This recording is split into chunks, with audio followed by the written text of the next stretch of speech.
नमस्कार संस्कृत के प्रिय विद्यार्थियों, आप सभी का बहुत बहुत स्वागत है। मैग्नेट ब्रेन्स पर मैं पंकज तिवारी आपके लिए लेकर के आया हूं कक्षा 12वीं की भास्वती, जो हम पढ़ रहे थे उसी का अगला भाग। याद रखिएगा, प्रजानुरंजको नृपः, जो हमारा तृतीय पाठ चल रहा था, अनुवाद भाग 4 लेकर के मैं आपके समक्ष उपस्थित हुआ हूं। तो विलंब नहीं करना, आप हमारे समक्ष बने रहिएगा। देखिए स्क्रीन पर लिखा हुआ है कक्षा 12वीं संस्कृत केंद्रित भास्वती द्वितीय भाग, लिखा है ना, प्रजानुरंजको नृपः, अनुवाद भाग 4। तो आगे चलते हैं। आप लोगों को जैसा कि पता है कि प्रजानुरंजकः नृपः, प्रजा का अनुरंजन अर्थात प्रजा का कल्याण, प्रजा का मनोरंजन किस प्रकार से एक राजा को करना चाहिए, यह सारा इसमें वर्णन किया गया है। लेकिन उससे पहले मैं बता दूं कि महाकवि कालिदास उपमा सम्राट, महाकवि कालिदास उपमा सम्राट के द्वारा रचित एक महाकाव्य है रघुवंश महाकाव्यम। उसके प्रथम सर्ग से यह पाठ हमारा क्या है, अवतरित किया गया है। इसमें आपको मैं बता दूं कि 31 राजाओं का, रघुकुल शिरोमणि जितने भी राजा हुए उन सारे राजाओं का इसमें क्या किया गया है, वर्णन किया गया है। उसी वर्णन के तहत यहां पर हम पढ़ रहे हैं। और जो उसमें पहले भाग, द्वितीय भाग और तृतीय भाग में राजा मनु और दिलीप के बारे में चर्चा हो रही है, उसी के क्रम में आगे बढ़ते हुए चतुर्थ भाग में हमारे कालिदास हमको क्या उपदेश देना चाहते हैं, क्या संकेत करना चाहते हैं कि राजा कैसा होना चाहिए, वह हम आपको यहां बताते हैं। देखें, जो हमारा चौथा नंबर का श्लोक होगा उसमें दिया हुआ है, चतुर्थ भाग में श्लोक नंबर 7 और श्लोक नंबर 8 रखा गया है। प्रत्येक भाग में आपको पता है कि दो श्लोकों को रखा गया है। देखें, यहां देखेंगे पहला श्लोक क्या कह रहा है, प्रजानमेव, एक मिनट देखें, प्रजानमेव भूत्यर्थम सहताभ्यो बलिम गृहीतो सहस्त्रगुणम उत्श्रेष्ठम आदत्ते हि रसम रवि ज्ञाने मौनम क्षमा सक्तौ त्यागे श्लाघा अभिवीर्ययः गुणानुबन्धित्वा आतस्य सप्रसवा इव, आतस्य सप्रसवा इव।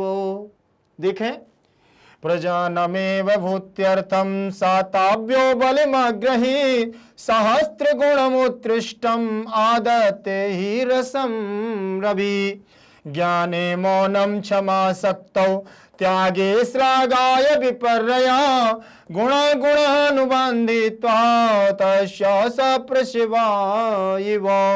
देखें जरा, यहां पर क्या कहा है, प्रजानमेव, प्रजानमेव मतलब षष्ठी का तत्पुरुष लगा हुआ है, प्रजा के समान, प्रजा के लिए, एव, ठीक है ना, एव भूत्यर्थम अर्थात जो भूत आदि हमारे राजा हैं, भूत्यर्थम सहताभ्यो, सहताभ्यो वह ताभ्यो बलिम ग्रहीत, बलिम ग्रहीत उन्हीं को देने के लिए, बलिम माने कर, कर अग्रहित माने लेते थे, बलिम माने बल देना, या कोई ऐसा कह सकते हैं कि कर लेने वाली बात हो, कोई बलि लेते थे उनसे, तो अग्रहित का मतलब हो गया है लेने के लिए। बात करते हैं सहस्त्र गुण उत्सृष्टम, सहस्त्र गुण, ये उत्सृष्टम का मतलब होता है, सहस्त्र माने हजार, गुण माने गुण, सहस्त्र गुणा देने के लिए, उत्सृष्ट, आदत्ते ही रसम रवि, आदत्ते माने लेता है, रसम माने जल, और रवि माने सूर्य। अब यहां पर देखिए उन्होंने कितना अच्छा सुंदर भाव दिया है, और उपमा कहां से कर दी है कालिदास ने, किसकी उपमा कहां से की है, एक राजा की तुलना सूर्य से कर दी। कैसे कर दी, सुबह सूर्य से कर दी है। अब यहां पर वो कहना क्या चाहते हैं वो देखेंगे। उन्होंने ये कहा है कि प्रजा के कल्याण के लिए, भूत्यर्थम अर्थात कल्याण कह सकते हैं, राजाओं ने प्रजा की कल्याण के लिए, प्रजा के कल्याण के लिए राजागण, वह मतलब वह कौन, राजागण, वह राजागण क्या करते थे, प्रजा से ही कर लेते थे। प्रजा के कल्याण के लिए वह राजागण प्रजा से ही क्या लेते थे, कर लेते थे। कर मतलब समझते हो, टैक्स, रुपया पैसा, जैसा आज की प्रथा है ना हमारी कि इनकम टैक्स भरना पड़ता है, IRTC देना पड़ता है, ठीक। तो या फिर GST आप दे रहे हैं हर चीज पर, ये क्या है, आप प्रजा जनता से ही लेना और जनता को वापस करना, ठीक। तो हालांकि आज हमको पता नहीं चलता है कि हमारा वापस हमको कितना मिलता है, रिटर्न हमको कितना मिलता है, ठीक है ना, रिटर्न फाइल भी वगैरह करनी पड़ती है ना। तो वहां पर ये वही बताना चाहते हैं कि जो राजा गण हुआ करते थे वो प्रजा के कल्याण के लिए, उन्हीं के कल्याण के लिए क्या करते थे, कर लिया करते थे। क्या लेते थे, कर। और क्या करते थे, क्यों कर लेते थे, तो उन्होंने कहा सहस्त्र गुण उत्सृष्टम आदत्ते ही रसम रवि। जिस प्रकार से सूर्य पृथ्वी से जल लेता है, सूर्य पृथ्वी से अपनी गर्मी के ताप के कारण पृथ्वी से क्या करता है, समुद्रों से क्या करता है, जल को सोखता है, गर्मी के द्वारा ही तो सोखा जाता है। अब क्या, तो सूर्य थोड़ी लेता है, वो तो मेघ लेते हैं। हाँ, तो मेघ लेते हैं, लेकिन उसमें पूरा वाष्पोत्सर्जन होता है, किसके कारण, ऊष्मा के कारण।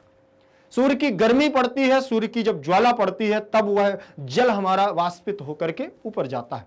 तो जिस प्रकार से एक रवि माने सूर्य, जिस प्रकार से सूर्य पृथ्वी से जल लेता है, लेकिन कितना लेता है, जितना उसको जरूरत है, पूरा तो नहीं सोखता, और अपने पास एकत्रित करके रख लेता है। अभी उसने गर्मियों में जल को रख लिया, एकत्रित स्टोर कर लिया है, ठीक, अपने वित्त कोष में रख लिया। अब जरूरत पड़ने पर क्या करेगा, प्रजा को देगा। कब, जब बरसात का मौसम आएगा तो देगा। तो उसे और कैसे देगा, उसका 1000 गुना करके लेगा, एक थोड़ा सा और देगा, लेगा 1 रुपए, देगा 1000 रुपए। वही यहां पर जो प्रजा के कल्याण के लिए, हमारे भूत्य अर्थ कल्याण के लिए हमारे राजा गण प्रजा से जो कर लगाया करते थे, उसको समय आने पर जब प्रजा को जरूरत होती थी तो उसका 1000 गुना रिटर्न करते थे। वही यहां बताना चाहते हैं कि जो पहले के राजा गण थे, जिस प्रकार से सूर्य पृथ्वी से जल को ग्रहण करके और समय आने पर अपनी प्रजा का कल्याण करने के लिए, जनता का कल्याण करने के लिए, लोगों का कल्याण करने के लिए 1000 गुना जल बरसाता है, उसी प्रकार से हमारे राजा दिलीप मनु, जो हमारे रघुकुल शिरोमणि राजा हुए, वह प्रजा से क्या करते थे, कर लेते थे, और कर लेने के बाद 1000 गुना उनको रिटर्न करते थे, वापस करते थे। तो ये यहां पर देखिए कालिदास क्या क्या बतलाना चाहते हैं। उन्होंने कहा कि ज्ञाने मौनम क्षमा सक्तौ त्यागे श्लाघाय विपर्यया। ज्ञाने, ज्ञान होने पर भी, ज्ञान होने पर क्यों आया, क्योंकि सप्तमी लगी हुई है। क्या लगी, सप्तमी विभक्ति ज्ञाने। ज्ञाने का रूप कैसे चलेंगे, जरा हमें बताएं, कैसे चलेंगे आप बताएं। तो फल के समान चलेंगे। कैसे चलेंगे, फल के, ज्ञानम ज्ञाने ज्ञानानि चलेंगे, ज्ञानम ज्ञाने ज्ञानानि, ज्ञानम ज्ञाने ज्ञानानि। बाकी फिर चलेंगे आकारांत के समान। कैसे, राम के समान, ज्ञानाय रामाय, ठीक है ना, ज्ञानात रामात, ज्ञानस्य रामस्य, और ज्ञाने रामे, ठीक। तो यहां आया है ज्ञाने, सप्तमी विभक्ति का एक वचन। फिर उन्होंने कहा ज्ञान होने पर भी क्या रहते थे, चुप रहते थे। ज्ञान, बहुत सारा ज्ञान था, फिर भी क्या है, प्रजा के सामने बढ़िया चुप रहते थे, कोई ज्यादा नहीं, कोई भी आ जाए सबके साथ शालीनता का व्यवहार करने वाले। और मौनम, ज्ञान होने पर चुप होते थे, ज्ञान होने पर चुप रहते थे, मौन रहते थे। और क्या, क्षमा सक्तौ त्यागे श्लाघाय विपर्यया, ज्ञान होने पर भी चुप रहते थे, ठीक। और शक्ति होने पर, शक्ति थे, शक्तिशाली थे, बहुत ज्यादा शक्ति थी। अब सारी अक्षौहिणी सेना उनके पास, सब कुछ उनके पास, राज उनका पास, लेकिन फिर भी क्षमाशील। कैसे थे, क्षमाशील, किसी को भी ज्यादा सताया नहीं करते थे, ऐसे शक्ति होने पर भी क्षमाशील। और त्यागे श्लाघाय विपर्यया, दान देने पर भी प्रशंसा के पात्र नहीं बनते थे, प्रशंसा नहीं करते थे। श्लाघाय विपर्यया, प्रसन्नचित होना, दान देने पर भी, किसी को दान दे दिया, किसी का कल्याण कर दिया, इतना होने के बावजूद भी उनको इससे कोई फर्क नहीं पड़ता था, ना अपनी प्रशंसा के ज्यादा धनी थे कि मुझे मेरी प्रशंसा हो जाए, ऐसा हो जाए, वैसा हो जाए। ये सारा कुछ होने के बाद भी क्या कहते, गुणा गुणानु अनुबंधत्वस्य सा प्रसवा एव। अब ये क्या है, जिस व्यक्ति के पास पैसा होता है उसी के पास घमंड हो, लेकिन वो घमंड कभी करे ना, ऐसा हो सकता है, लेकिन ऐसा इनके साथ था। जिसके पास सारी शक्ति है फिर भी शक्ति का प्रयोग नहीं कर रहे हैं, क्षमा कर रहे हैं, तो एक दूसरे के बिल्कुल अपोजिट काम हो रहा है कि नहीं हो रहा है? विपरीत कार्य हो रहा है। और विपरीत कार्य होने का मतलब एक साथ दोनों रहना, जैसे एक जगह अच्छी लक्ष्मी और एक जगह बुरी लक्ष्मी, एक जगह अच्छा काम एक जगह बुरा काम, लेकिन दोनों साथ में रहते थे। बुराइयां हो सकती थी लेकिन कभी की नहीं, ऐसे राजा गण। तो वो ये कह रहे हैं गुण और अवगुण, गुणा अनुन गुणा गुणानु, बहुत प्रकार के गुण और अवगुण एक साथ अनुबंधित्वस्य रहते थे। कैसे? सहोदर साप्रसवाह इव, गुण भी थे अवगुण भी थे, लेकिन अवगुण कभी प्रदर्शित नहीं किए। ऐसा लगता था कि गुण और अवगुण दोनों क्या हैं? साप्रसवाह। साप्रसवाह का मतलब होता है एक ही मां से जन्म लेने वाले सहोदर, भाइयों की तरह रहते थे। गुण और अवगुण सब क्या रहते थे? राजाओं के यहां भाइयों के समान रहते थे, किसी से कोई द्वेष भावना नहीं थी। देखिए राजा दिलीप का यहां वर्णन, राजा मनु का वर्णन, 31 राजाओं का वर्णन यहां पर मिलने वाला है। और कालिदास क्या यहां पर भाव दे रहे हैं? यहां उपमा की उनकी एक वो है, उपमा सम्राट कहे जाते हैं, तो स्वाभाविक है कि वो उपमा कहां से कहां तक दे रहे हैं। यहां पर उन्होंने उपमा दे दी है सहोदर भाइयों से। किसकी? एक जैसा सगा भाई होता है ना, उसी प्रकार से गुण और अवगुण बतला दिए हैं। और यहां पर उन्होंने उपमा किसकी कर दी? राजाओं की उपमा एक रवि से कर दी, सूर्य से कर दी। समझ रहे ना? अब देखें यहां सक्तौ में शक्ति सप्तमी का एक वचन, त्यागे में सप्तमी का एक वचन, गुणा अनुबंधित्वस्य षष्ठी लग गई है, इव माने समान, और इसी की वजह से यहां उपमा अलंकार। अब साधारण अगर बात करूं तो इसमें उन्होंने जो दिया है ये तो हमारा क्या है? एक छंदोबद्ध रचना। क्या है? छंदोबद्ध रचना है। और छंदोबद्ध रचना में यति गति तुक लय गण आदि का समावेश होता है। और पद्यांश जितने भी होते हैं जो गायन शैली के आधार पर बोले जाते हैं वो सारे हमारे क्या कहलाते हैं? छंदोबद्ध रचना। और यही नियम कहता है, लेकिन जब इसका अर्थ निकालना होता है तो अर्थ निकालने के लिए एक अन्वय बनाया जाता है। अन्वय का मतलब होता है व्यवस्थित क्रम। इसमें क्या होता है कि एक पदों का परिवर्तन हो सकता है।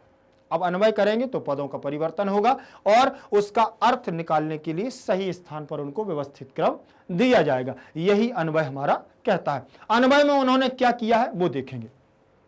देखें जैसे यहां लिखा हुआ है सा, तो सा यहां देखो, सह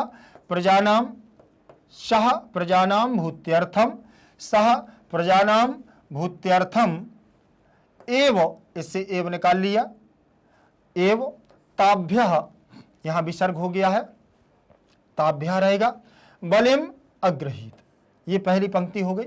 सह प्रजानाम भूत्यर्थम एव ताभ्यः बलिम अग्रहीत, ही देखो यहां ही रसम ही रवि सहस्त्र गुणम उत्सृष्टुम रसम आदत्ते, ये हमारा क्या हो गया? व्यवस्थित क्रम। अब ऊपर का दूसरे वाले का, ज्ञाने मौनम क्षमा सक्तौ क्षमा त्यागे, ज्ञाने मौनम सक्तौ क्षमा त्यागे श्लाघाय विपर्य, और तस्य गुणा अनुबंधित्वात् सा प्रश्वाह इव, हुआ कि नहीं? अब देखें इधर, ये अन्वय हो गया है। देखो यहां एक साथ अर्थ निकालने में अब होगा। वह कौन? वह राजा गण प्रजा के भूत्यर्थम माने कल्याण के लिए क्या करते थे? कि प्रजा से कर लेते थे, अग्रहित माने लेते थे। और क्यों लेते थे? जिस प्रकार से, ही माने जिस प्रकार से सूर्य 1000 गुना देने के लिए पहले पृथ्वी से क्या करता था? उत्सृष्टम जलम आदत्ते, थोड़ा सा जल लेता है फिर 1000 गुना देता है। उसी प्रकार से ये राजागण भी क्या करते हैं? प्रजा से कर लेते हैं। फिर लिखा ज्ञाने मौनम क्षमा सक्तौ क्षमा त्यागे श्लाघा विपर्यः, ज्ञान होने पर चुप रहना, शक्ति होने पर क्षमा देना, और त्याग दान करने पर प्रसन्नता के पात्र ना होने वाले ऐसे राजा गुण के गुण और अवगुण दोनों उनके यहाँ क्या रहते थे? सहोदर के समान रहते थे। चले, भाइयों के समान रहते थे। शब्दार्थ देखेंगे, शब्दार्थ पर देखते हैं क्या है। भूत्यर्थम क्या दिया है? भूत्यर्थम मतलब कल्याण के लिए। भूत्यर्थम का मतलब होता है कल्याण के लिए। वलिम माने कर को, वलिम मतलब कर को। अग्रहीत माने ग्रहण किया, अग्रहीत मतलब ग्रहण किया। सहस्त्र गुणम उत्सृष्टम 1000 गुना देने के लिए। रवि ही माने सूर्य, रवि मतलब सूर्य। आदत्ते माने ग्रहण करता, आदत्ते मतलब ग्रहण करता है क्या? जल को ग्रहण करता है। मौनम माने चुप रहना, मौनम मतलब चुप रहना। सक्तौ माने शक्ति होने पर, सप्तमी विभक्ति लगी है याद रखना। सप्तौ सक्तौ। श्लाघा विपर्य अपनी प्रशंसा ना करना, अविपर्य अपनी प्रशंसा ना करना। गुणा गुण अनुबंधित्वात् परस्पर विरोधी गुणों के साथ रहने पर, परस्पर विरोधी गुण अपोजिट बताया ना।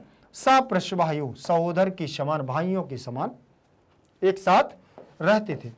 आगे देखेंगे प्रसंग, देखें प्रसंग का मतलब क्या होता है पाठ के बारे में, और इसमें प्रसंग क्या हो रहा है देखें।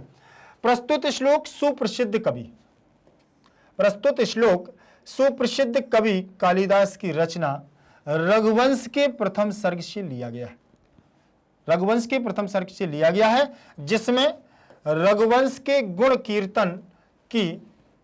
कीर्तन के पश्चात राजा दिलीप के गुणों का वर्णन किया गया है। किसका वर्णन किया गया? राजा दिलीप का वर्णन किया गया है। अब सरल अर्थ में सीधा कहें कि वह राजा दिलीप। अब सरल अर्थ क्या है? अब उन्होंने इसका भावार्थ दे रहे हैं। देखें, वह राजा दिलीप कौन? वह। अब जैसे आपसे प्रश्न में आ जाए कि जो उत्साह आया है वो काहे के लिए आया है, तो राजा दिलीप के लिए आया। किसके लिए? राजा दिलीप। वह राजा दिलीप अपनी प्रजा के कल्याण के लिए, वह राजा दिलीप अपनी प्रजा के कल्याण के लिए प्रजा से ही कर लेते थे। क्या करते थे? टैक्स लेते थे प्रजा से। जैसे जैसे कैसे लेते थे? जैसे सूर्य 1000 गुना देने के लिए पृथ्वी का जल सोखता है। जिस प्रकार से 1000 गुना देने के लिए सूर्य पृथ्वी से जल लेता है, उसी प्रकार से राजा दिलीप भी क्या करते थे? प्रजा से कर लेते थे। अब देखें, ज्ञान होने पर भी चुप रहना, ज्ञान होने पर चुप रहना, शक्ति होने पर भी क्षमा करना, दान माने त्याग, त्याग करने पर आत्म प्रशंसा ना करना, अपनी प्रशंसा ना करना, ये उनके गुण हैं। किसके हैं? ये उनके गुण हैं।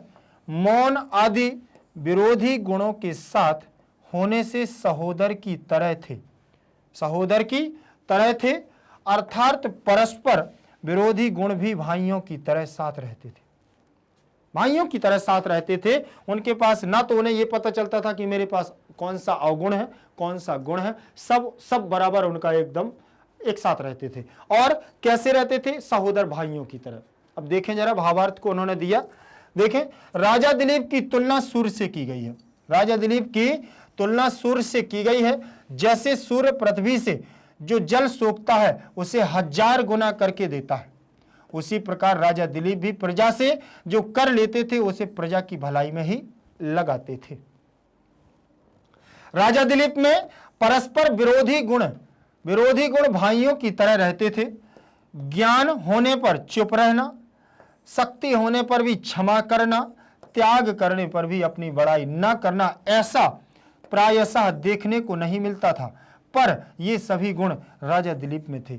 ऐसा कभी देखने को, साधारण तो देखने को नहीं मिलता है, क्योंकि जिसके पास देखना, ये लिखा ना, जिसके पास ज्ञान होता है वो कभी चुप नहीं रहता। कभी आप देखना, आज का जो हमारा वर्तमान काल चल रहा है, इसमें जिसके पास ज्ञान होगा वो कभी चुप नहीं बैठेगा, ऐसे ऐसे उफलाएगा, ऐसे ऐसे, मैं कितना बोल दूं, वो ज्ञान।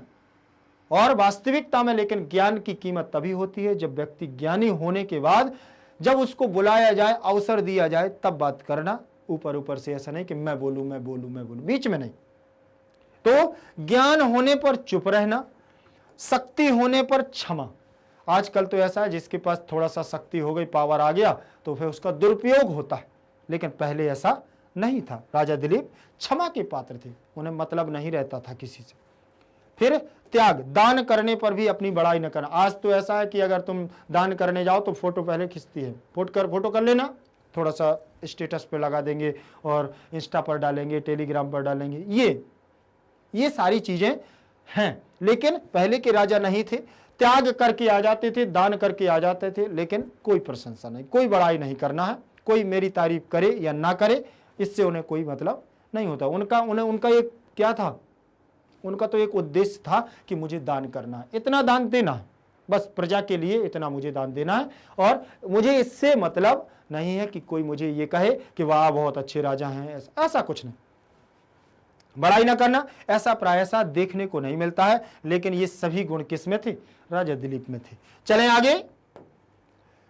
भावार्थ के बाद संस्कृत में वही भावार्थ रहेगा, ये परीक्षाओं में पूछा जाता है, तो ये आप लोगों को विशेष रूप से देखना है। संस्कृत थोड़ा सा देखिए, हिंदी का तो समझ में आ गया होगा, लेकिन आपको संस्कृत में भी करके चलना है। राज्ञः दिलीपस्य, राज्ञः वह राजा दिलीप, राज्ञः षष्ठी भक्ति, दिलीपस्य में षष्ठी भक्ति, तुलना सूर्यण सहकृता। राजा दिलीप की तुलना किससे, सूर्य के साथ, सूर्य के साथ तृतीय विभक्ति लगी है, और क्यों लगी है, सह के योग में, क्योंकि एक आपने श्लोक देखा होगा, वो सूत्र देखा होगा, सह साकम समम सार्धम, सह साकम समम सार्धम तृतीय विभक्ति लगती है, इनके योग में हमेशा तृतीय, तो यहां सह है तो सह के योग में क्या हो जाएगा, तृतीय विभक्ति कृता। यहां पर कालिदास ने राजा दिलीप की तुलना सूर्य के साथ की है, कृता की गई है। यथा माने जैसे, सूर्य पृथिव्या, सूर्यः पृथिव्याः, जैसे सूर्य पृथ्वी से यावत् जलम आदत्ते ततः सहस्त्र गुणम प्रददाति। यहां पंचमी भक्ति लगी है, क्या लिखा, पंचमी क्यों है, षष्ठी क्यों नहीं है, क्योंकि सूर्य पृथ्वी से क्या करता है, जल लेता है, तो पृथ्वी के जितने भी रूप चलेंगे तो पंचमी और षष्ठी समान होता है, याद रख लेना, दोनों एक साथ, जैसे जनन्याः नद्याः पृथिव्याः बनेगा। चले, तो यहां पर पंचमी लगेगी, सूर्य पृथ्वी से यावत् जलम, जैसे जल लेता है, आदत्ते और लेकर के, तथा सहस्त्र गुणम प्रददाति, प्रा उपसर्ग पूर्वक यहां दाने चतुर्थी का लगा हुआ है, ददाति दत्ता ददति, तो ये एक वचन का रूप लगा हुआ है, ददाति, ठीक है ना।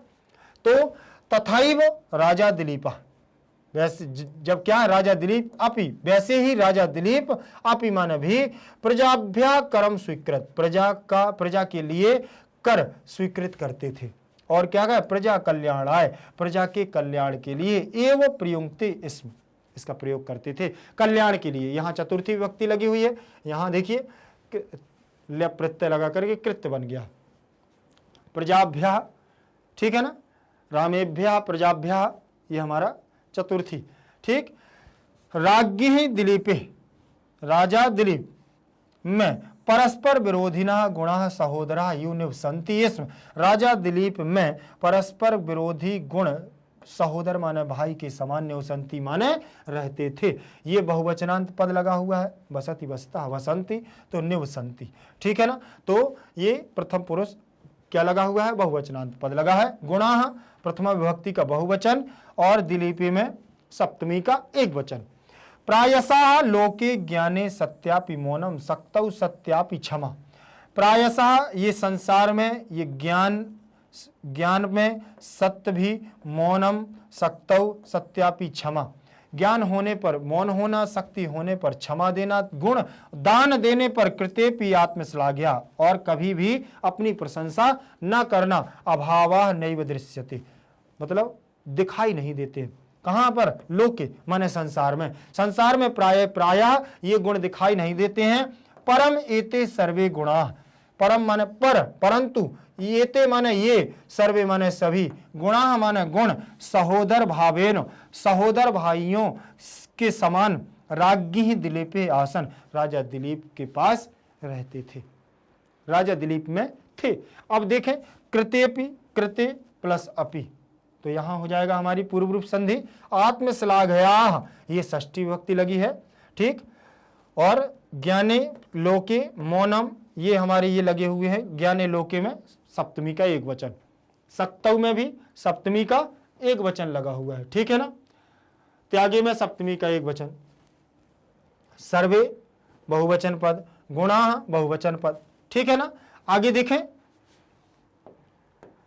आगे देखेंगे संधि, इसी में कुछ संधियां हैं वो देखें। सबसे पहले संधि है भूत्यर्थम, भूति प्लस अर्थम दिया हुआ है भूत्यर्थम। इसमें देखेंगे कौन सी संधि है हमारी, देखें भूति प्लस अर्थम हो गया। भूति प्लस अर्थम में तो यहां देखेंगे पहले पद में ई है और दूसरे पद में आ है, तो निश्चित है कि यहां यण संधि होगी। कौन सी? यण संधि होगी। यहां कौन सी संधि होगी? यण संधि होगी। यण संधि का हमारा सूत्र कौन सा होगा? इको यणचि। कौन सा? इको यणचि। इको यणचि सूत्र लगेगा। और इको यणचि सूत्र क्या कहता है कि ई उ ऋषि और लिरि अगर पहले पद में है, दूसरे पद में कोई स्वर है, तो ई के स्थान पर या हो जाता है, उ के स्थान पर वा हो जाता है, ऋषि के स्थान पर रा हो जाता है और लिरि के स्थान पर ला हो जाता है।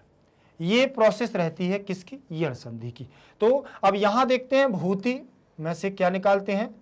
भूत अलग कर लिया और छोटी ई को अलग कर लिया ताकि ई को, और अर्थम को ज्यों कहते हो लिख दिया, अर्थम को लिख दिया।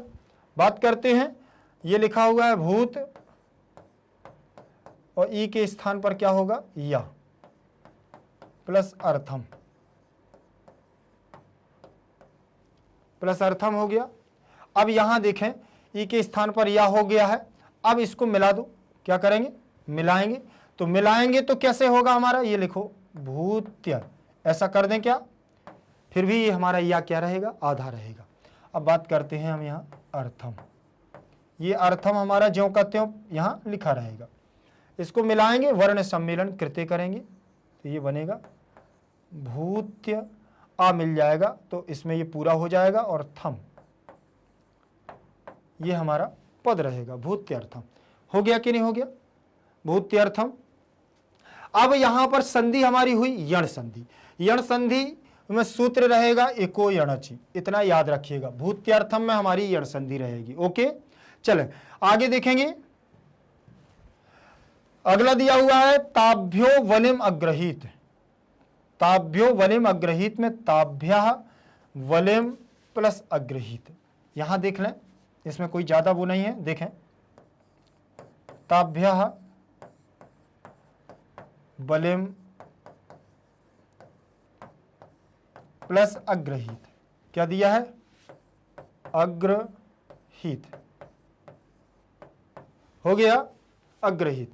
अब यहां देख लेंगे कि विसर्ग, तो निश्चित है कि इसमें विसर्ग संधि ही होगी, ये तो आपको समझ में आ गया। लेकिन विसर्ग संधि के अंतर्गत उत्त संधि होगी। कौन सी? उत्त संधि। अब क्यों होगी? क्योंकि विसर्ग के स्थान पर सीधे ओ बनता है। क्या बनता है? ओ। तो ताभ्या रहेगा और ताभ्या के विसर्ग के स्थान पर उ हो जाएगा। उ होगा तो आ और उ दोनों मिलकर के क्या कर लेंगे? गुण कर लेंगे। बलिम प्लस अग्रहीत, बलिम प्लस अग्रहीत, तो यहां हो गया हमारा। अब ये उ मिल जाएगा हमारा, इसमें आ और उ मिलकर के क्या करेंगे? गुण कर लेंगे। तो ये बनेगा ताभ्यो बलिम, ताभ्यो वलिम। अब ये अग्रहीत का आ इसमें सीधे मिल जाएगा। मिलेगा कि नहीं मिलेगा?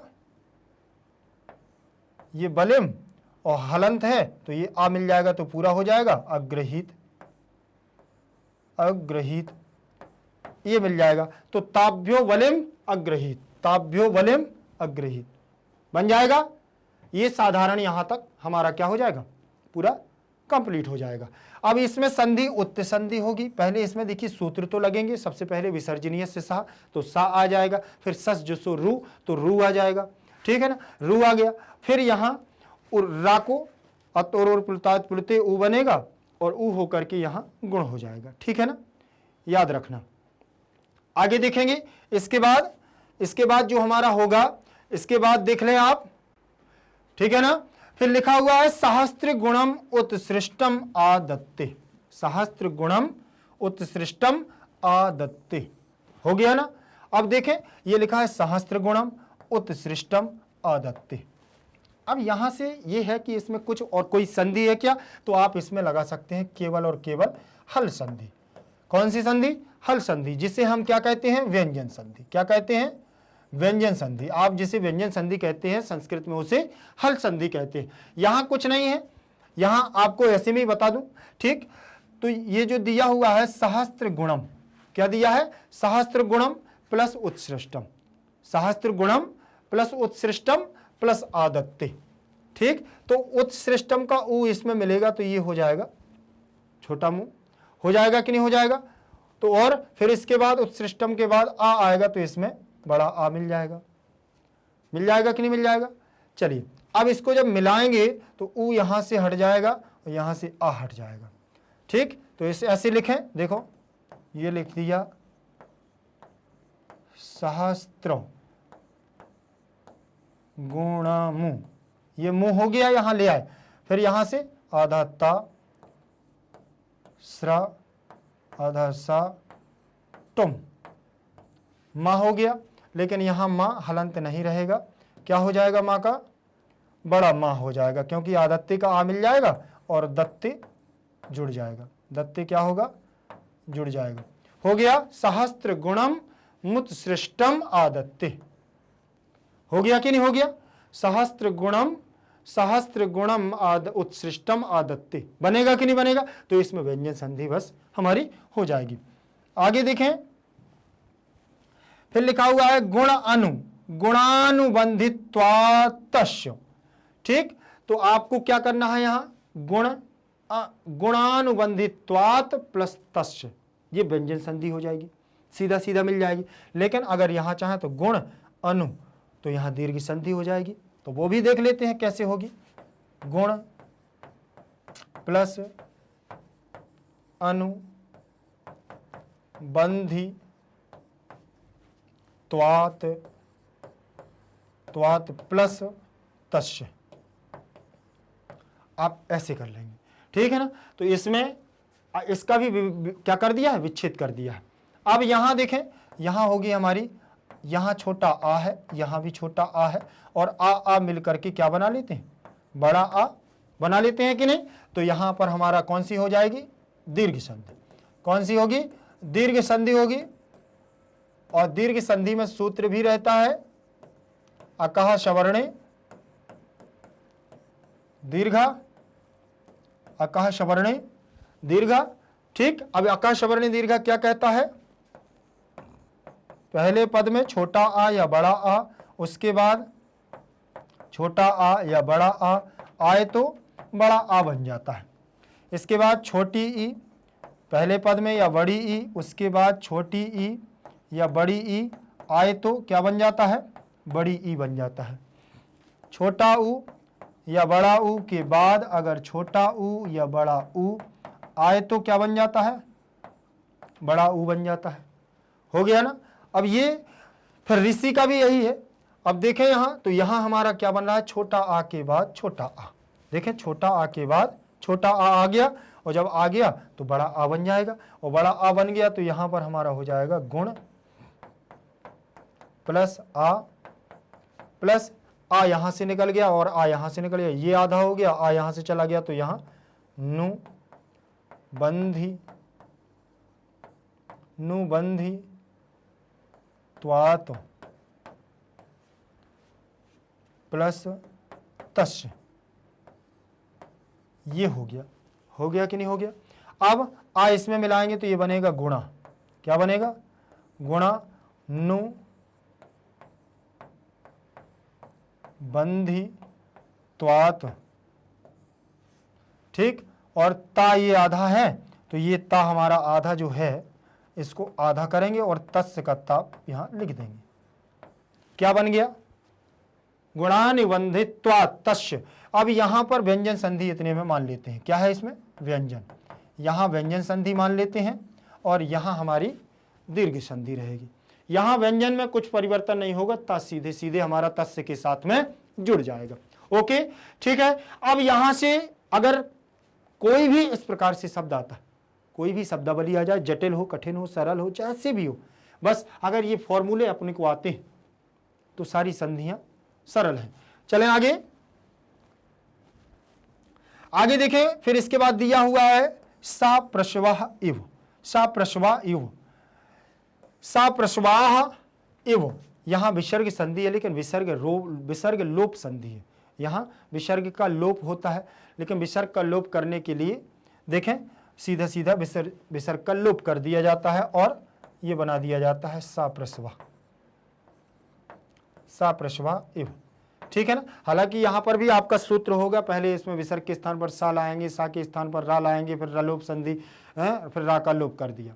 ठीक, फिर एक रलोप संधि और होती है, ढलोपे पूर्व से दीर्घोणा से ढा और रा का लोप करते हैं तो एक रा का लोप हो जाता है। एक रा से पहले पहले पूर्व पद वाला रा आता है तो ढलोपे पूर्व से दीर्घोणा दीर्घ करता है आगे, वो भी है।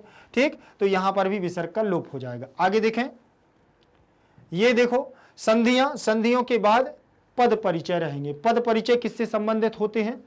या तो संज्ञा सर्वनाम विशेषण से होंगे, या इसके बाद जो पद परिचय हमारा होगा वह पद परिचय होगा हमारा धातु रूपों से या क्रियाओं से होगा। ठीक है ना। तो क्रिया से पद परिचय होगा या शब्दों से होगा।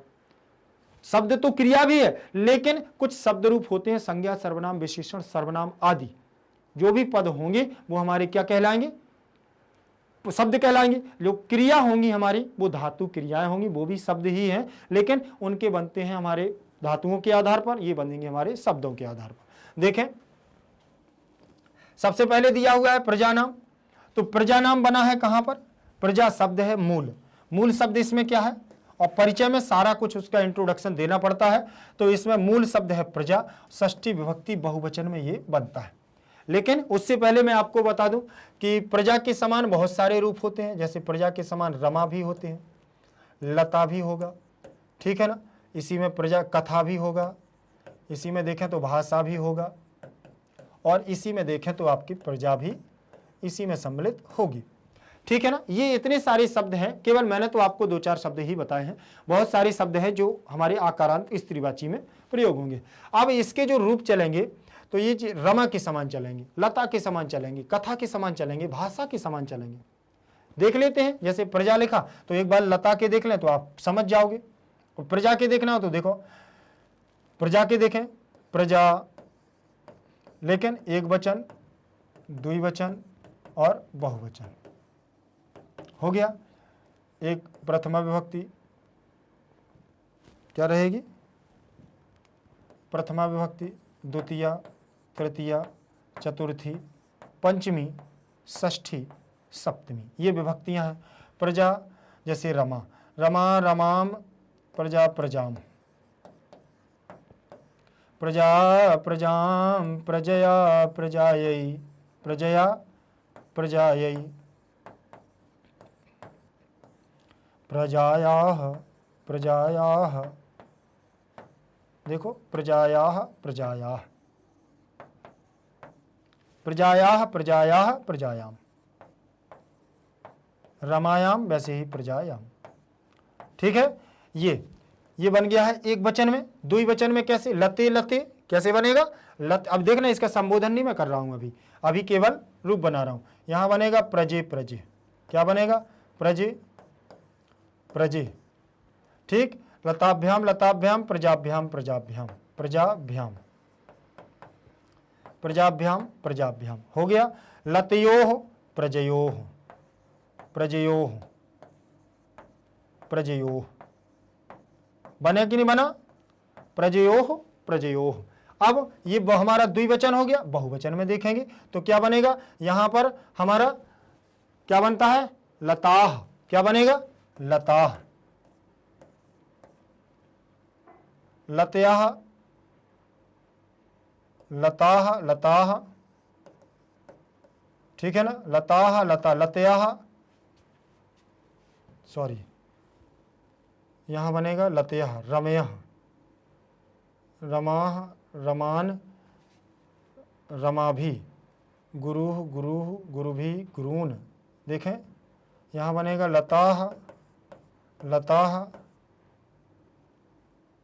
बहुवचन, लताह लताह। यहाँ बनेगा लताभी। ठीक, यहाँ बनेगा प्रजाह प्रजाह प्रजाह प्रजाह प्रजाभी प्रजा भी। ठीक है ना। प्रजेभ्य प्रजेभ्य प्रजेभ्य प्रजा नाम। क्या बनेगा? प्रजा नाम। और प्रजासु प्रजा नाम प्रजासु, लतासु प्रजासु। देखें अब देख लें जरा, तो ये बना प्रजा नाम। तो षष्ठी विभक्ति में देखें बहुवचन में देखा प्रजाभ्याम प्रजायाः प्रजयोः प्रजा नाम।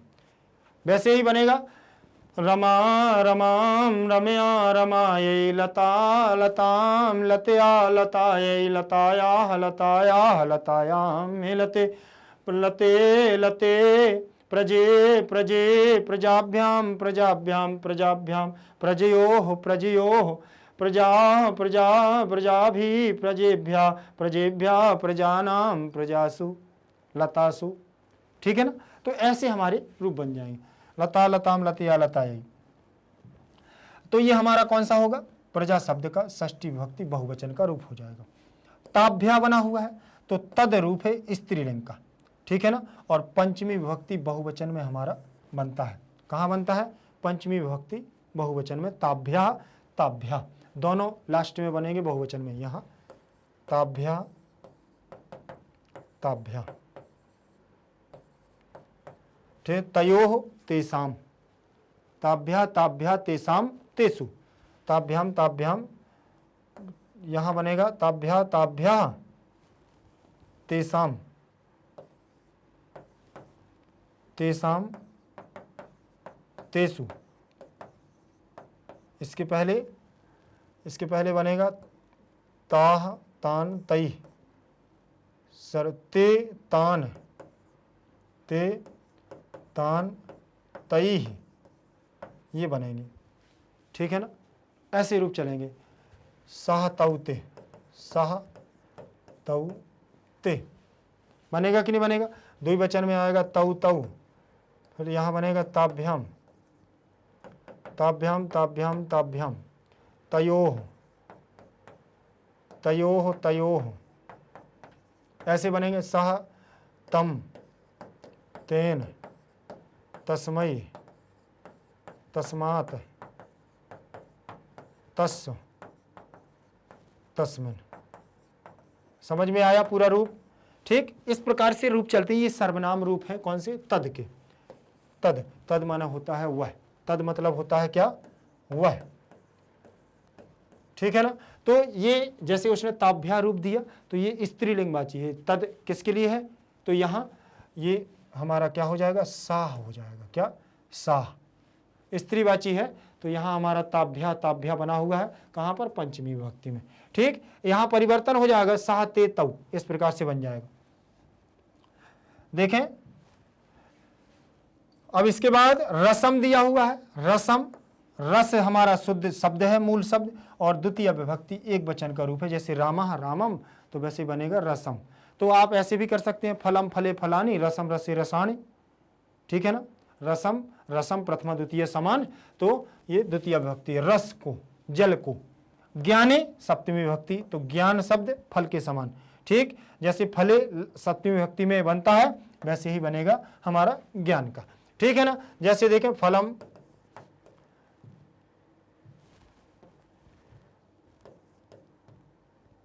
फलम फलम फलेन फलाय फलाय फलात फलस्य फले। यहाँ बनेगा ज्ञानम, क्या बनेगा? ज्ञानम ज्ञानम ज्ञानेन ज्ञानेन ज्ञानाय ज्ञानात् ज्ञानस्य और ज्ञानी। सप्तमी विभक्ति का एक वचन रूप है ज्ञानी, ये लिखा हुआ है, ठीक है ना। सॉरी, ये नीचे वाला, ये तो द्वितीय विभक्ति का। सप्तौ शक्ति के रूप चलेंगे। कैसे चलेंगे? जैसे कैसे चलेंगे? शक्ति के रूप चलेंगे जिस प्रकार से रूप चलते हैं हमारे, कह सकते हैं नदी के, ठीक है ना। लेकिन नदी हमारी ईकारांत स्त्रीलिंग बड़ी ई है, ये हमारी छोटी है। तो मति के जगह मति ही मतिम मत्या मत्यई मत्याह मत्याह मत्यौ, ये चलेंगे मति के समान। पति के समान भी चल जाएंगे, ठीक है ना।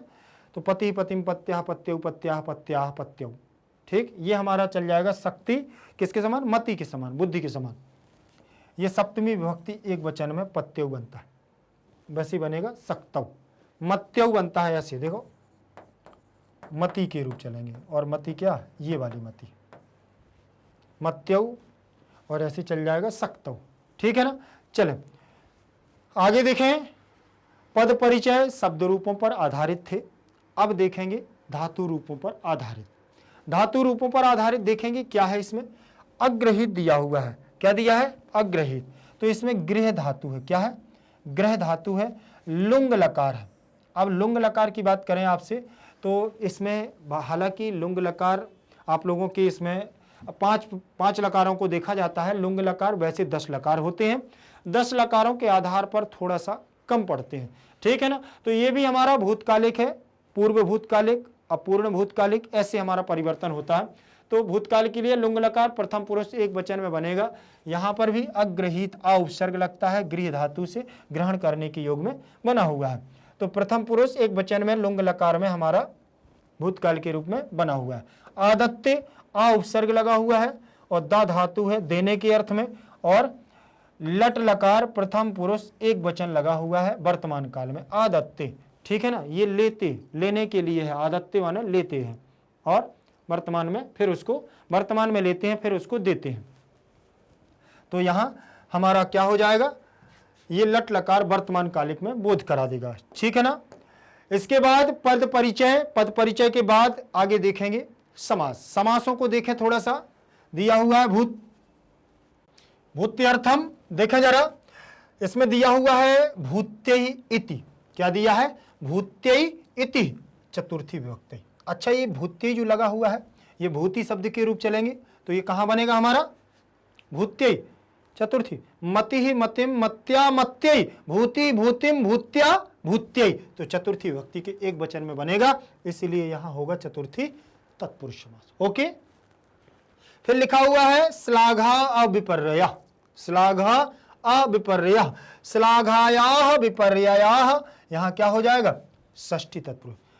श्लाघा विपर्ययाः, श्लाघायाः विपर्ययाः, षष्ठी तत्पुरुष। ये श्लाघा जो रूप चलेगा ये रमा के समान, लता के समान, प्रजा के समान रूप चलेंगे, तो षष्ठी विभक्ति का एक वचन होगा श्लाघायाः, ठीक। प्रसन्नता के लिए आया हुआ है कि वह कैसे थे, साधारण अपनी प्रसन्नता को नहीं सुनना चाहते थे।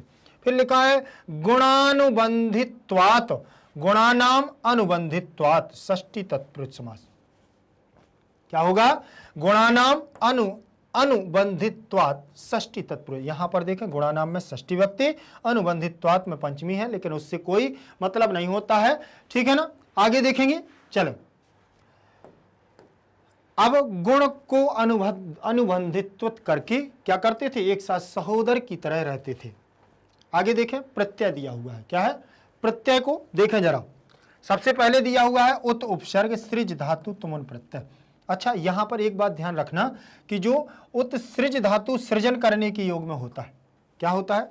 सृजन करना या निर्माण करना। सृज धातु तो सृजन करना या निर्माण करने के योग में होता है, लेकिन उत्सृष्टम की बात करें, उत्सृष्टुम की, तो यहां पर जो यहां निर्माण करने के लिए नहीं है, यहां कल्याण के लिए हो गया। क्या करते थे? प्रजानाम उत्सृष्टम, प्रजा के कल्याण के लिए, उसके निर्माण करने के लिए, ठीक है ना, अच्छा उसको बनाने के लिए आप भावार्थ निकाल सकते हो, निर्माण करने के लिए, प्रजा को बनाने के लिए उसका प्रयोग करते थे। अब इसमें उत्सृष्ट दिया हुआ है तो देखें उत उपसर्ग दिया हुआ है पहले, तो उत ज्यों का त्यों रहेगा।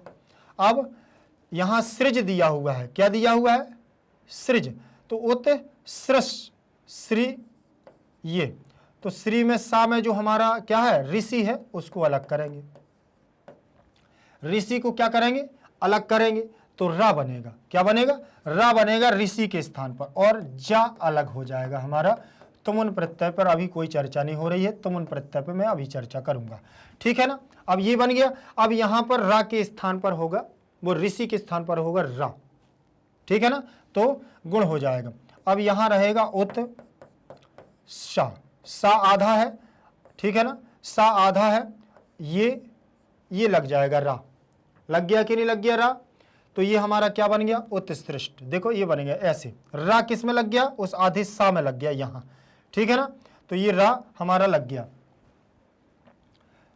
ऐसे, ठीक है ना। अब यहां से जो ये हमारा है क्या बचा, जा, तो जा को यहां लिख दूं, जा हो गया।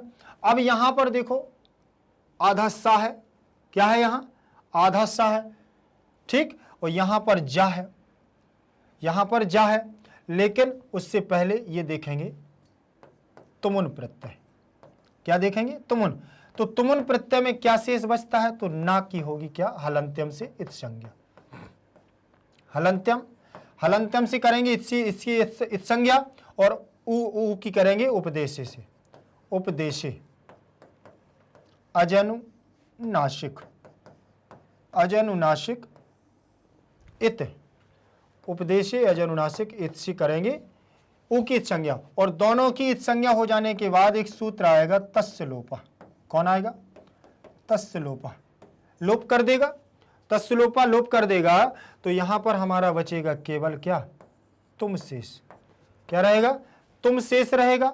अब तुम शेष रहेगा, अब यहां सृष्टुम बनाना है, क्या बनाना है, सृष्टुम, तो सृज लिखा हुआ है, क्या लिखा है, सृज, तो यहां पर जा के स्थान पर क्या लाएंगे हम, क्या लाएंगे, वर्ग के आधार पर यहां सा आना चाहिए, क्या आना चाहिए, सा आना चाहिए, देखो सृजटुम, इष्टुम लिखा है ना, इष्टुम जा के स्थान पर, चजो कु घृण्यतो, तो यहां आ जाएगा हमारा चा वर्ग के स्थान पर क्या आएगा, यहां सुट का आगम करेंगे, ये हो गया हमारा उत, उत सृज, ठीक है ना, उत सृज, फिर सा, ठीक, ये जा के स्थान पर, ये यहां सृज हो गया, सृज से सृस बन गया, अब ये बन जाएगा हमारा उत सृस आधा शा, और तुम लिखा है, तो यहां स्तोह इष्टुनः इष्टु,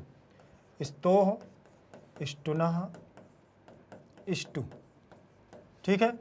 अब देखो यहां सा के स्थान पर ये सा, ता वर्ग के स्थान पर टा वर्ग, तो यहां ता था, ता को टा हो गया, और उ जुड़ जाएगा, उत्सृष्टुम बन गया, उत्सृष्टुम हो गया।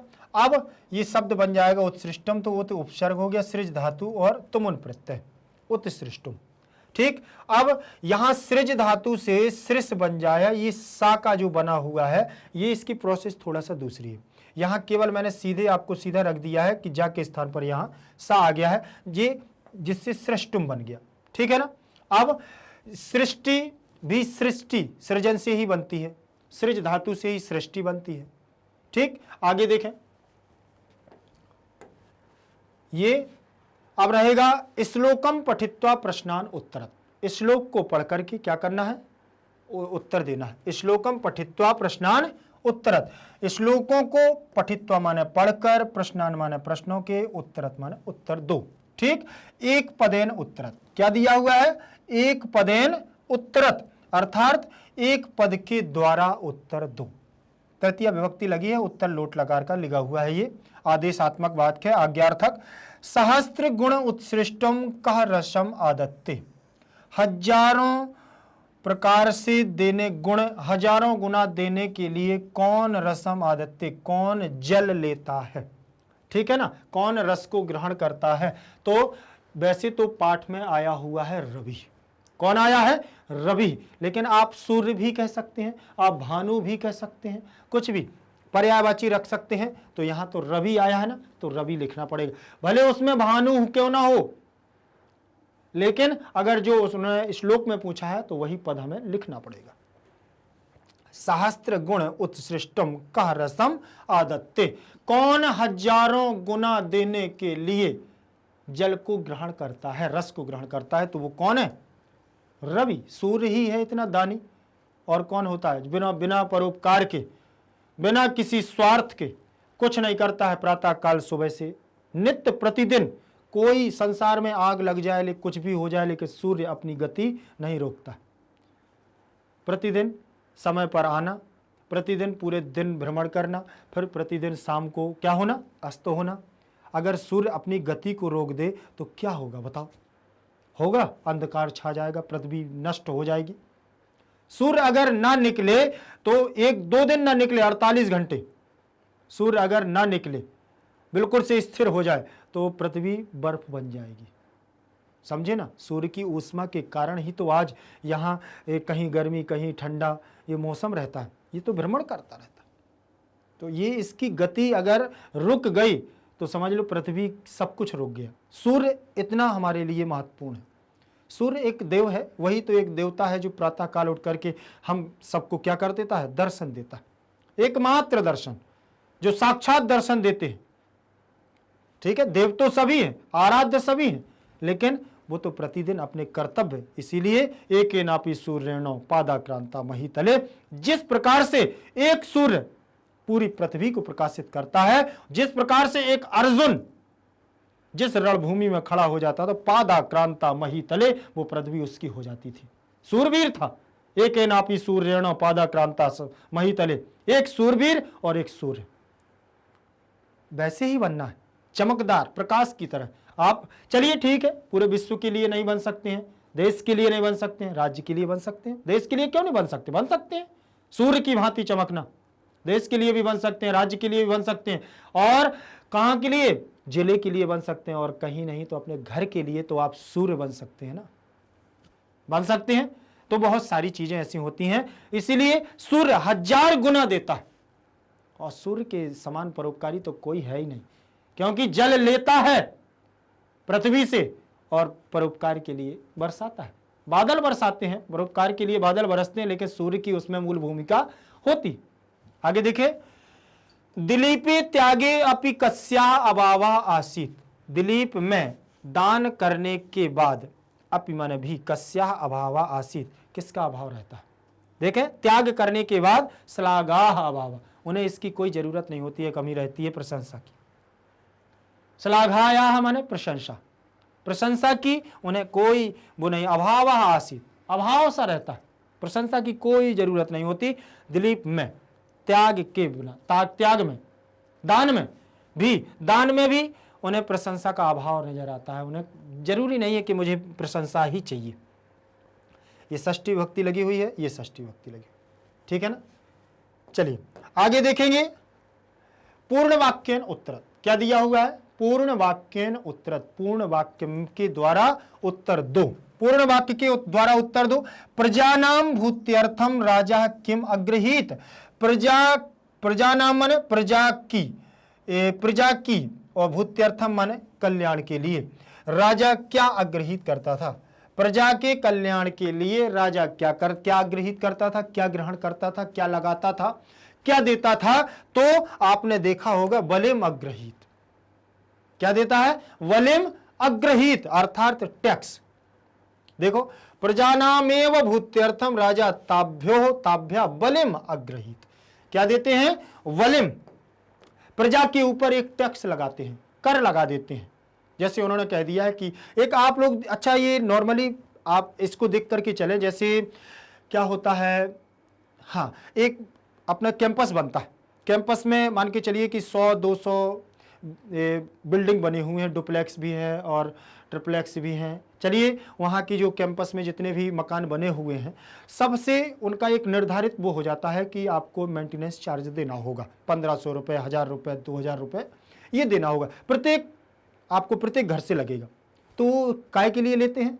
ताकि वो कैंपस क्या हो सके, अच्छे से साफ सफाई रह सके, वहाँ का मेंटेनेंस बना रहे, वहाँ के जो गार्डन्स हैं, वहाँ का जो गार्ड है, वहाँ सुरक्षा, ये सारी चीज़ें व्यवस्था के लिए वो मेंटेनेंस चार्ज लेते हैं 1000 रुपये। तो वो किससे लेते हैं, जो वहाँ रहने वाले लोग होते हैं। वो अपना कुछ नहीं लगाते, उन्हीं से लिया, उन्हीं के लिए दिया, और कुछ बच गया तो अपने लिए भी रख लेते हैं, उसी में तो है, वही तो है, उसमें से बचा भी लेते होंगे, तुम्हारा काम भी कर देते हैं, तुम्हारे घर सारे सुरक्षित रहते हैं, हम आप भी रात में निष्फिक्र होकर के सोते हैं। इसका मतलब ही यही है कि वह हमको सेफ्टी दे रहे हैं, सुरक्षा दे रहे हैं, और सुरक्षा देने में जो हम मंथली उनको 1000-1500 रुपये पे करते हैं, वही टैक्स है, वही हमारा कर है। वो 1000 गुना ज्यादा तो नहीं दे पाएंगे, आज प्रेजेंट टाइम की बात करूं, ठीक, तो वो 1000 गुना आपको ज्यादा नहीं देंगे, लेकिन हाँ आपको सुरक्षा तो दे रहे हैं ना, रात में आप आराम से सुकून से सो रहे हैं, इतना काफी है। पता चला नहीं तो आजकल तो एक से एक मवाली घूम रहे हैं, फदाली घूम रहे हैं, वो कोई ताला तोड़ ले जाता है, कोई गाड़ी के पहिए ही खोल ले जाता है, ऐसे होते हैं ना। तो ये सारी चीजें सुरक्षाएं बनाए जाते हैं, कैंपस एक बिल्कुल सेफ कैंपस। तो ये सेम कंडीशन यही, प्रजानामेव भूत्यर्थम राजा ताभ्यो बलिम गृहीत, प्रजा के कल्याण के लिए, प्रजा का कैसे भला होगा उसके लिए राजा क्या देते थे, कर लगाते थे, प्रजा से लेते थे और उसको समय आने पर देते थे। आगे देखें, पूर्ण वाक्य के द्वारा निर्देशानुसार है उत्तर, निर्देश के अनुसार कुछ उत्तर दिए गए हैं उन्होंने, देखो इसमें क्या उत्तर दिए हैं निर्देश के अनुसार, देखें।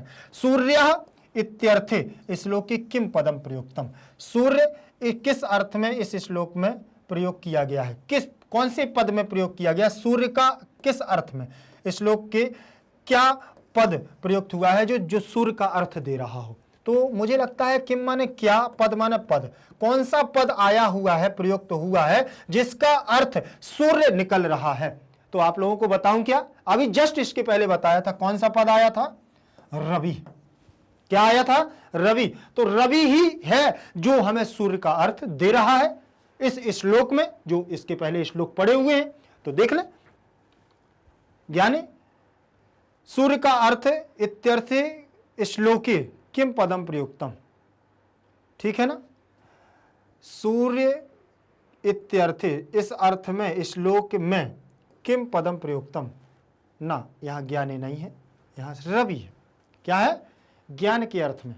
आप कह सकते हैं कि प्रकाश है, ये चुप रहता है, लेकिन नहीं, अर्थ तो यहां प्रयोग तो होगा सूर्य के अर्थ में रवि पद का ही प्रयोग किया गया है, बाई मिस्टेक है वो, कोई दिक्कत नहीं, ठीक। देखें, सहस्त्र गुण उत्सृष्टम आदत्ते इत्यत्र क्रियापदम किम, हजारों गुना देने के लिए, देने पर, ठीक है ना, इत्यत्र इसमें, यहां पर क्रियापदम, यहां पर क्रियापद कौन सा, सहस्त्र गुणम उत्सृष्टम, उत्सृष्टम, देखें उत्सृष्टम आदत्ते, देखें सहस्त्र गुणा ये तो विशेषण है, ठीक, उत्सृष्टम, उत उपसर्ग है, सृज धातु है निर्माण करने के लिए, आदत्ते दा धातु है देने के लिए, तो आदत्ते ही तो धातु है, बनेगा आदत्ते, ठीक है ना। आदत्ते दा जो हमारा लेने के लिए है, क्या लेते हैं, जल लेते हैं, लेकिन किसके लिए, 1000 गुना देने के लिए। आदत्ते क्रियाया कर्तृपदम, आदत्ते के लिए, अब इसका कर्ता कौन है, कर्ता कौन प्रयोग में आया, कौन 1000 गुना देता है, बताएं जरा। तो यहां पर सूर्य आया है, कौन आया है, सूर्य, सूर्य देता है, रवि कौन देता है, हजारों गुना, 1000 गुना कौन देता है, सूर्य देता है। तो यहां इसका कर्ता कौन है, कौन देता है, रवि, सूर्य देता है, जो जल रसम गृहीत्वा, रस लेकर के, कितना रस लेता है, थोड़ा सा रस लेता है, सोखता है, लेकिन 1000 गुना देता है। तो ये सूर्य का काम है। आदत्ते पद आया है किसके लिए, सहस्त्र गुण उत्सृष्टम आदत्ते, समझ में आया। तो यहां सूर्य, यहां का क्रियापद होगा आदत्ते और यहां का कर्तृपद होगा रवि। देखें एक बार, यहां पर यह बात थोड़ा ध्यान रखना कि यहां पर जो प्रयोग हुआ है सूर्य के अर्थ में, यहां रवि प्रयोग हुआ है, रवि पद प्रयोग हुआ है हमारे श्लोक में, ठीक। आदत्ते हमारी यहां धातु है, दा धातु है, कौन सी धातु है, दा दाने, देने के अर्थ में, दा दाने हमारी देने के अर्थ में यहां धातु है। आ उपसर्ग लगा हुआ है इसमें, आ उपसर्ग लगा है। आदत्ते में कर्ता पद, देने वाला कौन है, सूर्य है। इसके अलावा यहां कर्ता कोई नहीं है। बात करें निर्देशानुसारेण, फिर लिखा है उचित शब्द मेलनम क्रियताम, उचित शब्दों का मेल करना है, जो उचित शब्द है उसका मेल करना है। उचित कैसे करना है, तो ज्ञाने, ज्ञाने का मतलब ज्ञान होने पर क्या रहते थे, चुप, तो मौनम, ज्ञाने मौनम, प्रजानाम, प्रजानाम प्रजा के कल्याण के लिए, भूत्यर्थम प्रजा के कल्याण के लिए, सक्तौ शक्ति होने पर भी क्षमा करते थे, क्षमा करते थे ना, और त्यागी दान होने पर भी, दान करने पर भी प्रसन्नता नहीं चाहते थे, प्रसन्नता के पात्र नहीं बनना चाहते थे, श्लाघा विपर्यया, प्रसन्नता नहीं चाहते थे। ज्ञान होने पर राजा दिलीप, कौन, वह राजा दिलीप ज्ञान होने पर ज्ञाने मौनम क्षमा सकता, ज्ञाने मौनम ज्ञान के लिए मौन रहते थे ज्ञान होने पर, प्रजानाम भूत्यर्थम सक्तौ क्षमा, क्षमा सकतौ, त्यागे श्लाघा विपर्यया। बन गया। चले आगे देखें, इसको देख भी ले, देखो ज्ञाने मौनम प्रजानाम भूत्यर्थम सक्तौ क्षमा त्यागे श्लाघा विपर्यया, बना कि नहीं बना। तो अगर एक बार बहुत अपना दिमाग एक जगह बिल्कुल केंद्रित करके इस श्लोक को पढ़ लिया जाए तो पूरा जितना भी उसका बनने वाला हमारा शब्दार्थ है, भावार्थ है, प्रश्न है, उससे बनने वाली क्रिया, कर्ता, विशेषण, संज्ञा जो भी है, अगर एक बार आपने श्लोक को और उसके अर्थ को समझ लिया पढ़ाते समय, तो वो समझ लेना कि आपसे बनना बनना बनना ही है, ये मुझे मालूम है। अगर हाँ थोड़ा सा शुरुआत में आपको दिमाग बहुत तेज दौड़ाना होता, अगर आपने दिमाग में सोच लिया कि मुझे ये नहीं पढ़ना है, पढ़ाने दीजिए सर को, तो फिर नहीं बनेगा। लेकिन आपने देखना नहीं, अब देखना है शुरुआत से क्या बोल रहे हैं सर। अगर वो चीज़ अगर मैं पढ़ना चाहता हूँ तो सारी चीज़ें जल्दी से आ जाती हैं, बस इतना याद रखना। और सामने पुस्तक का होना बहुत ज़रूरी है, सारी चीज़ें इसमें नहीं है, लेकिन आपको अपनी पुस्तक से ही दोबारा रिटर्न करना है, पढ़ना है, ठीक। तो आपको पढ़ते समय क्या करना है, आपको सामने पुस्तक होनी चाहिए, और यहाँ पर जो पढ़ाया जा रहा है वहाँ पर भी आपको पेंसिल के द्वारा मार्क करते जाना है। चले आगे देखें, ये यहाँ तक पूरा हमारा अनुवाद भाग 4 कंप्लीट होगा, ठीक है ना। और इसको बहुत अच्छे से भी किया है, आप लोग भी बिल्कुल परेशान नहीं होना है। लेकिन हाँ, अगर आप इसको पढ़ते रहेंगे तो सारे आपसे कंटिन्यू रहेंगे। बहुत जल्द इसके बाद हम अगला अनुवाद भाग 5 लेकर के आपके समक्ष होंगे उपस्थित। उससे पहले मैं आपको बता दूं कि परेशान होने की आपको ज़रूरत नहीं है। आप चाहे सीबीएसई हिंदी मीडियम से हो, सीबीएसई इंग्लिश मीडियम से हो, चाहे आप बिहार बोर्ड से हो, यूपी बोर्ड से हो, चाहे एमपी बोर्ड से हो, कहीं से भी हों, ठीक, आपके लिए हमेशा तत्पर रहते हैं, साथ रहते हैं। कौन, मैग्नेट ब्रेन्स परिवार। तो आप लोग भी हमारे साथ बने रहिएगा। हाँ, लेकिन उनके लिए बता दूं जो हमारे नए विद्यार्थी हैं कि यहाँ पर अगर आपको नए वीडियो की अपडेट चाहिए तो आपको बेल आइकन को दबाना है, लाइक शेयर कमेंट के साथ, ठीक है ना। और उससे पहले मैं बता दूं कि यहाँ पर ई नोट्स और ई बुक्स के माध्यम से नोट्स भी प्रोवाइड कराए जाते हैं। तो जिस भी विद्यार्थियों को आवश्यकता है तो नीचे लिंक पर डिस्क्रिप्शन बॉक्स पर जाएंगे, आप क्या कर सकते हैं, हमसे संपर्क कर सकते हैं और नोट्स भी आप प्राप्त कर सकते हैं। तो बहुत बहुत धन्यवाद। मैग्नेट ब्रेन्स परिवार की तरफ से आपके उज्जवल भविष्य की कामना करता हूँ। बहुत बहुत धन्यवाद।